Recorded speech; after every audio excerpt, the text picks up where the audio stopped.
Okay, so Sean Mullin, thank you for taking the time to talk to me today. Our conversation, I think, will be very valuable to the students and others who may watch it.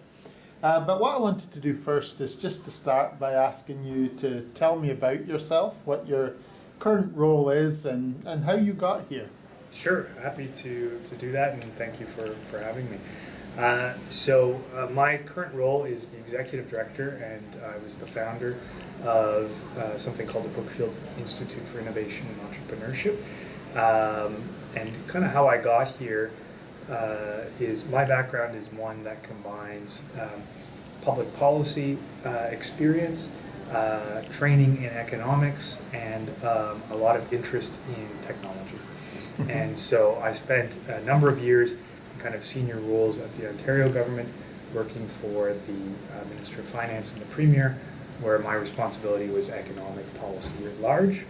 And over that time, I became increasingly convinced that innovation-driven growth, technologically driven growth is going to have a profoundly important part of the future for the province and for the country, and that we can't just treat it as like but one of many factors, but in fact should be one of the most important factors that we need to unpack. And as a result, was able to create an organization, an institute that devoted its time and effort and expertise to understanding this phenomenon.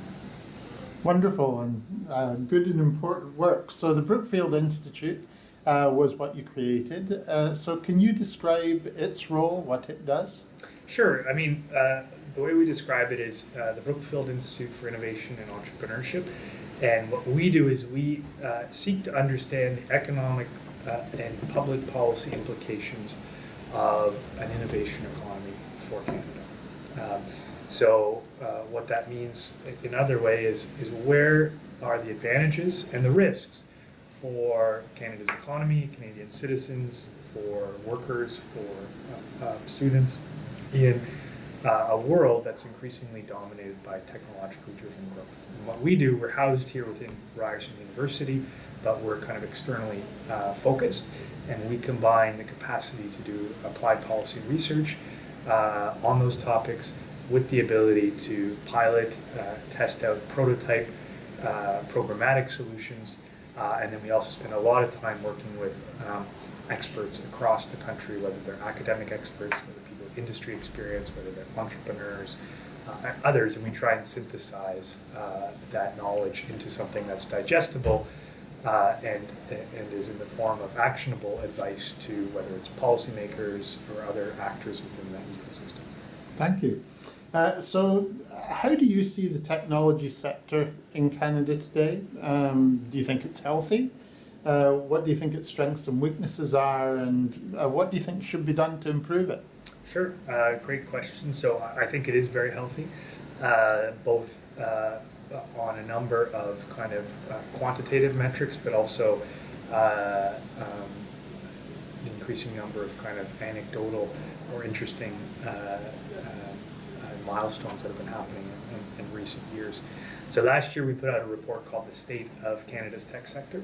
It took a novel approach pioneered by the Brookfield Institute of the United States to look at how pervasive the tech sector really is. So the traditional way of thinking about it, the way that government statistical agencies look at tech sectors, is they look at a segment of the economy called information communication technology firms. You add up all the economic activity in that sector of the economy, and it produces a percentage of the overall economy. But we felt that didn't capture how big and important the tech sector is. So, for example, a aerospace engineer working at Bombardier would be in the manufacturing sector, not the tech sector. A social media marketer at the Toronto Star would be in the media sector, not the tech sector. And yet it's hard to dispute that those jobs are not tech jobs. So we took an occupations-based approach. And what we did was we developed a metric of measuring whether an occupation is essentially reliant on technical knowledge, tech experience, and then use that to map how big the tech sector is. And not surprisingly, much bigger than people thought. Almost 7% of GDP in the country, Median wage is almost $70,000, quite a bit higher. Well represented in many geographic areas. Toronto, Waterloo corridor being probably the strongest area. Montreal and Vancouver also stacking up very well. So a lot of evidence showing that Canada, proportionately speaking, is actually doing quite well on the tech sector. I'd also add things like here in Toronto and Toronto Waterloo, for example, the emergence of some really promising companies. The fact that Sidewalk Labs, Google, has chosen the Toronto waterfront as a place from around the world to pilot a new smart city. Even the fact that Amazon is reportedly been considering Toronto as a top contender for their new global second headquarters. I don't think that's something that would have happened even 2 or 3 years ago. And I think we're really starting to break through with a combination of talent, sophistication, maturity of companies, size of deal activity in the venture capital space. Indicators are showing quite a bit of momentum here in Canada. Still a long way to go, but nevertheless, I'm deeply optimistic about this sector.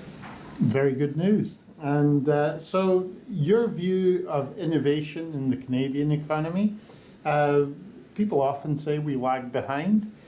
What do you think of it, and what do you think we should do? Yeah, I mean, it's a really good question, and I mean, ultimately, this is what the Institute has been created to tackle. So I could try and maybe answer a little bit of this, but a lot of this is still being determined. Excuse me. So I think you're right to say on a number of important metrics, business investment in R&D, for example, net new patents, even our ability to scale up some of our promising startups. Canada lags behind peer jurisdictions. I think those are things we need to work on. I think some of it is inherent limitations of kind of being a smaller economy.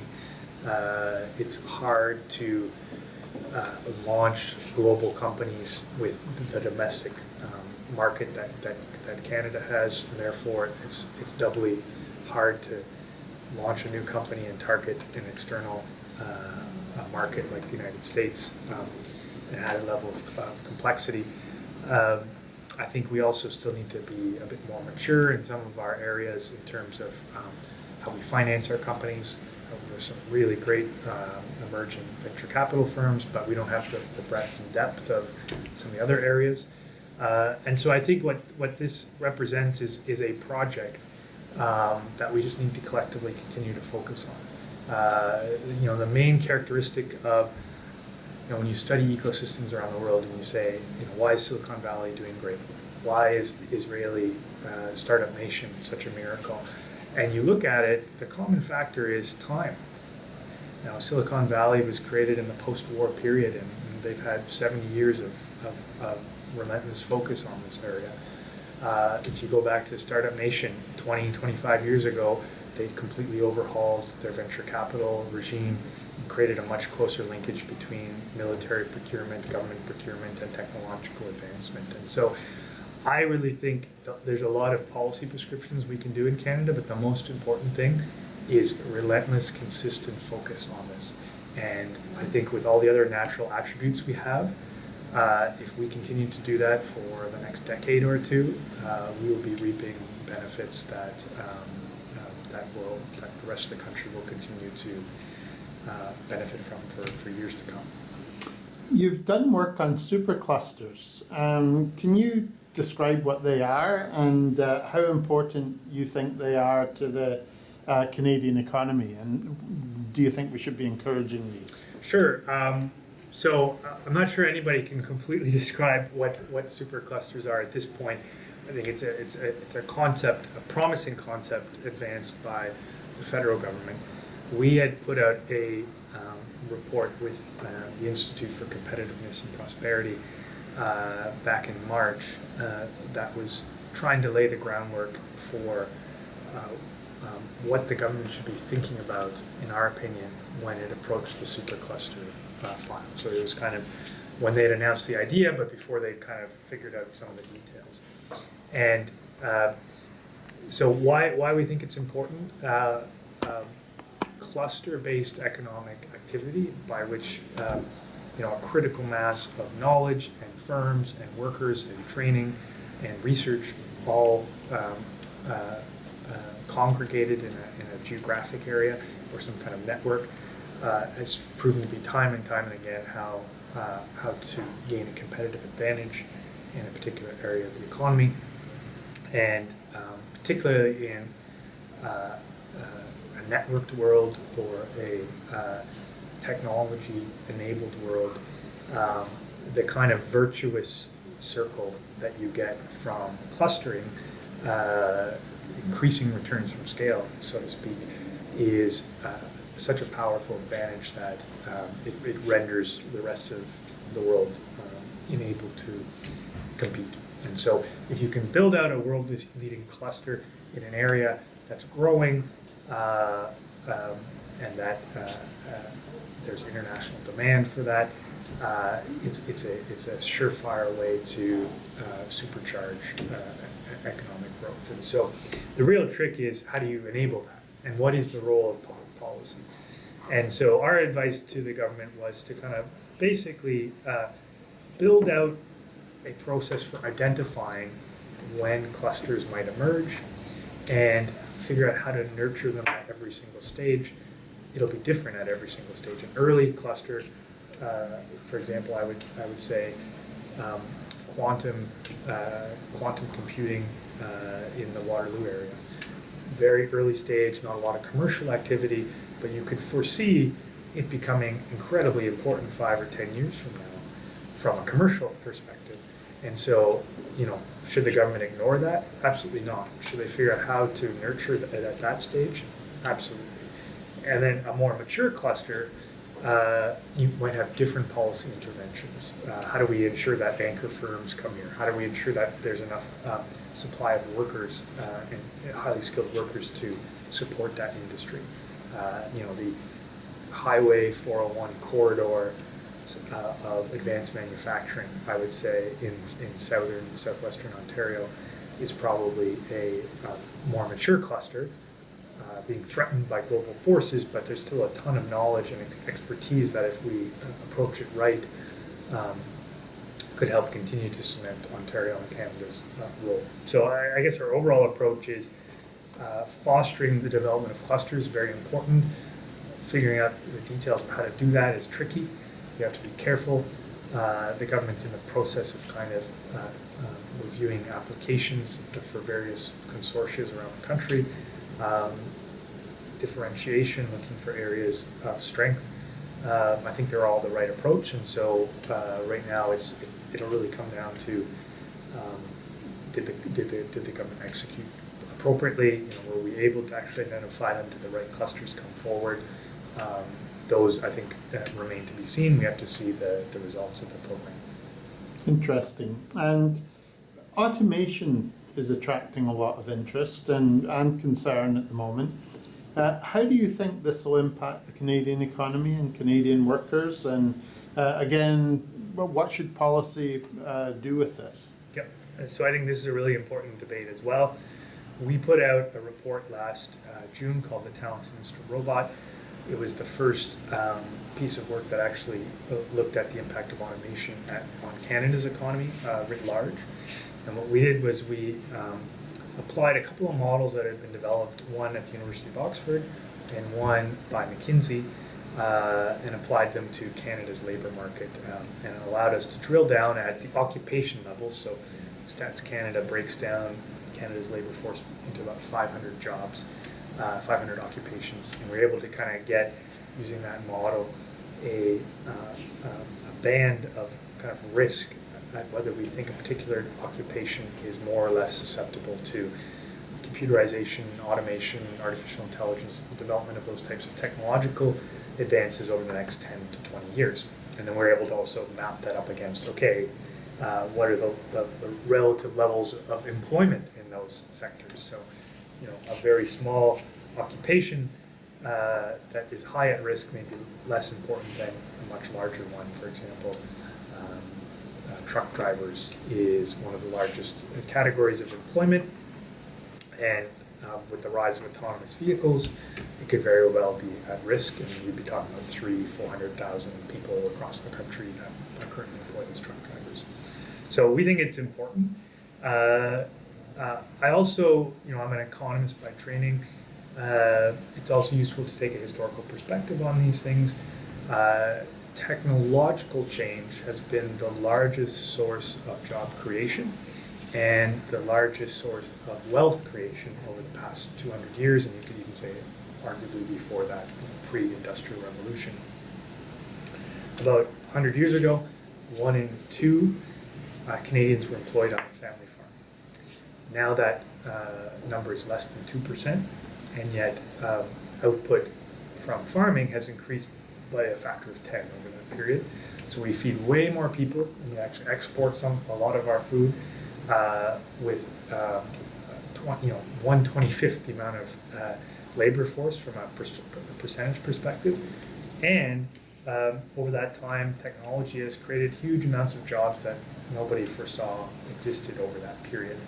So I'm not someone who wants to panic about this. I think in the long run, technological change will continue to create new job categories, new demands for our skills, higher skilled jobs, and the more routine-oriented jobs will be done by automation. I think the real challenge might be transition. So whereas 100 years ago, transition away from family farms to the rest of the economy was slower, and it might be a generational change. So you might work your entire life on the farm, but your children may go get a job somewhere else, and so that's how declining employment was dealt with. If the rate of change is much faster, if all the truck drivers in the country get eliminated in 5 to 8 years, you have to worry about reintegration. What do you do with people who are in their mid-40s and they've only driven a truck for their livelihood? How do we make sure they can contribute productively to the economy? And I think that's the real essence of this debate. And so figuring out how to both identify those areas of the economy that are at risk, and then thinking about how to minimize the transition impact on those workers, I think will be key. Figuring out could you upgrade their skills before this happens, as opposed to waiting until they've already lost their job. Thinking about what jobs are from a skills perspective adjacent to a job that's at risk. So you may you may think a truck driver can only become something like a bus driver, but maybe there's another job that actually has very similar characteristics as driving a truck, but is an entirely different field that's less likely to be at risk. Mapping those connections and understanding those pathways, I think, are really important. And so that's some of the work that we're doing here at the Institute as we kind of advance this topic. Very interesting and important. So how do you think technology will impact government and public service in the future? Yeah. How will it impact how they behave and what they might look like? Yeah. So let me answer this in 2 ways. I'll kind of answer it in how I hope it might impact, and then I might talk a bit about some of the challenges that government's faced when they're trying to do this. But I do hope so. Right now, I think the average citizen, the average consumer, would identify a gap on average, maybe not in every case, between the types of service they would get from technology companies or even banks or others, and the types of services they get from governments. And I think that's because some of those competitive forces in the private sector that drive change, governments are a little bit less susceptible to those. And here I'm thinking about your ability to kind of get on your phone and do online banking and transfer funds, instantaneously search for things. This is just a level of expectation that we have for a viable private sector business or a technology platform or whatever. Government's a little slower to move, partially because in some ways the services they deliver are more complicated. You know, educating our children, keeping our air clean, taking care of people through the healthcare sector. These are very complicated things, and governments do them because usually there's, excuse me,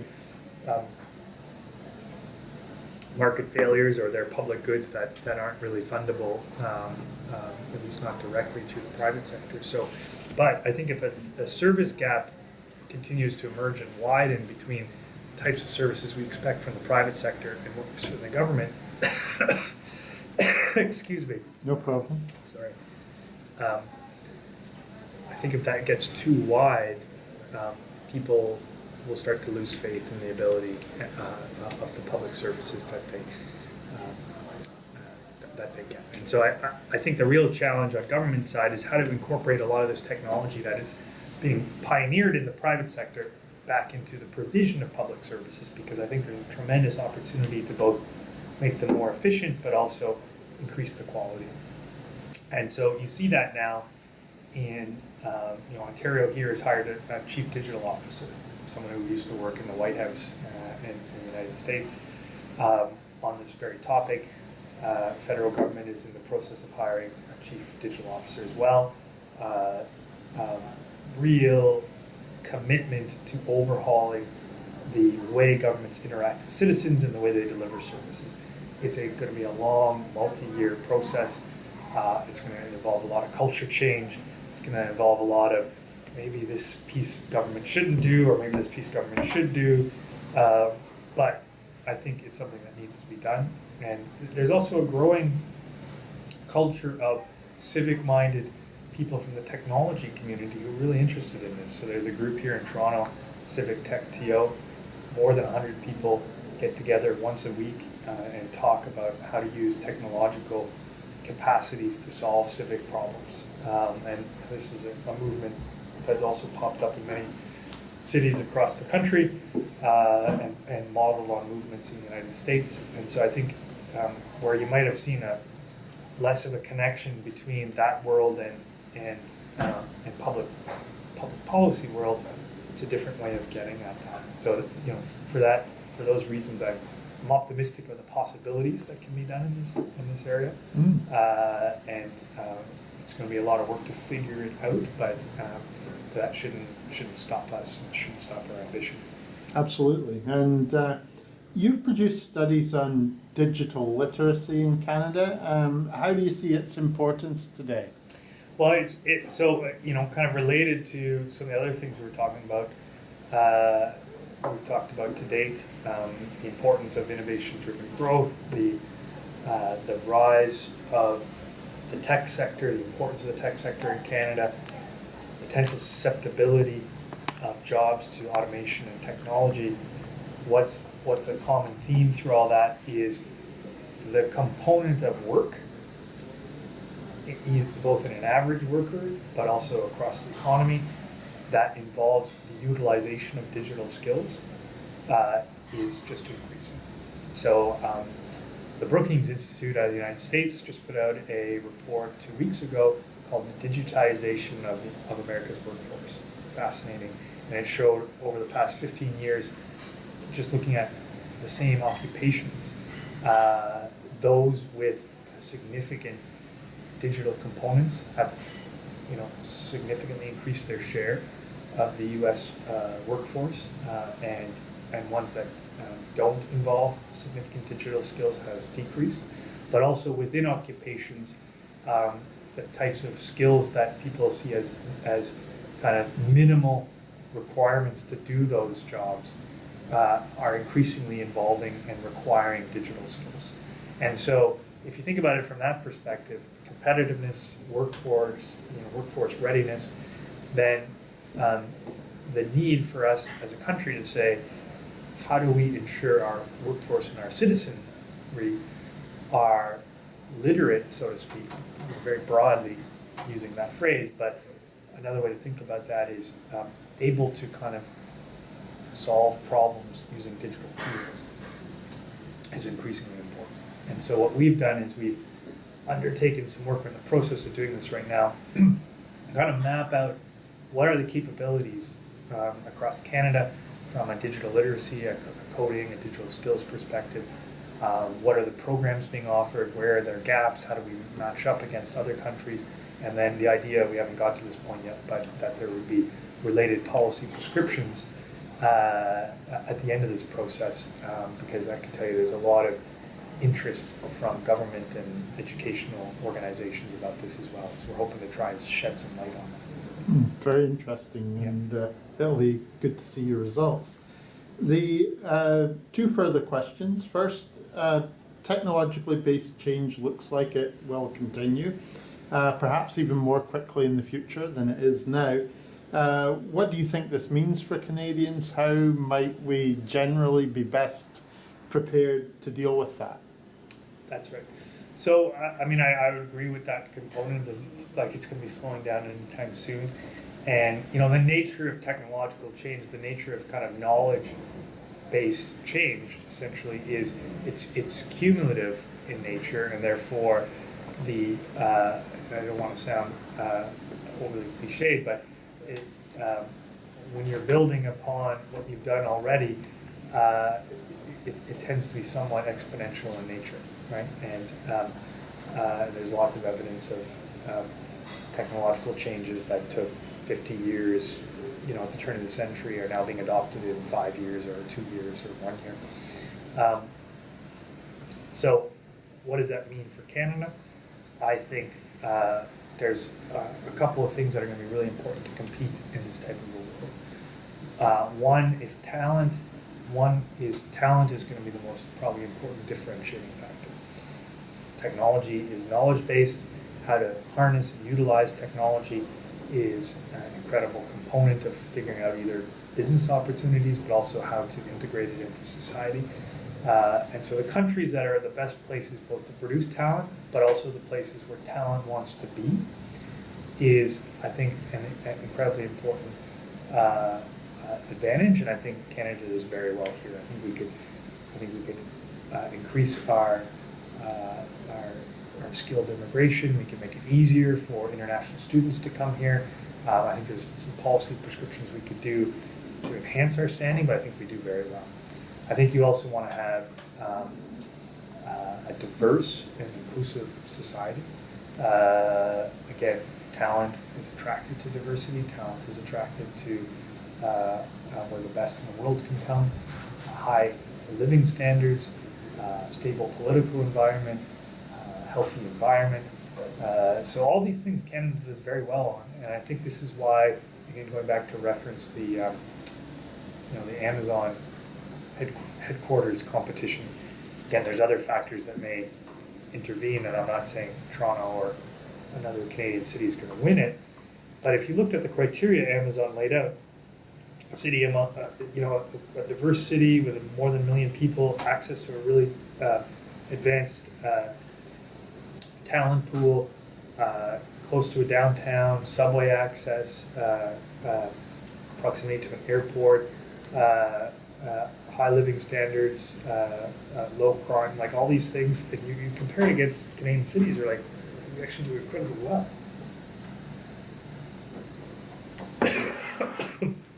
Excuse me.